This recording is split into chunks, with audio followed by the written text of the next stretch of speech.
तर तुम्ही पण रोज असेच उठता का? असं उठल्यानंतर तुम्हाला बऱ्याचदा जाणवलं असेल की मला हल्ल्यासारखं वाटतंय किंवा चक्कर आल्यासारखं वाटतंय. हे होतं कारण आपलं हृदय एवढ्या वेळ झोपेत असतं, ते रेस्ट करत असतं आणि ते एकदम कन्फ्यूज होतं आणि लवकर ब्लड पंप करतं तुमच्या डोक्याकडे. त्यासाठी तुम्हाला हल्ल्यासारखं किंवा चक्कर आल्यासारखं जाणवू शकतं. तर झोपेतून नक्की कसं उठलं पाहिजे हे आता आपण बघूया.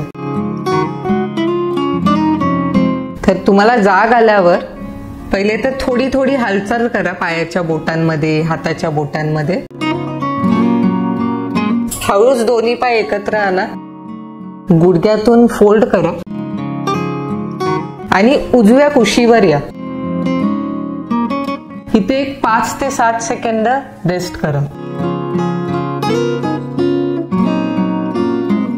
आणि दोन्ही हाताचा सपोर्ट घेऊन हळूच उठून बसा.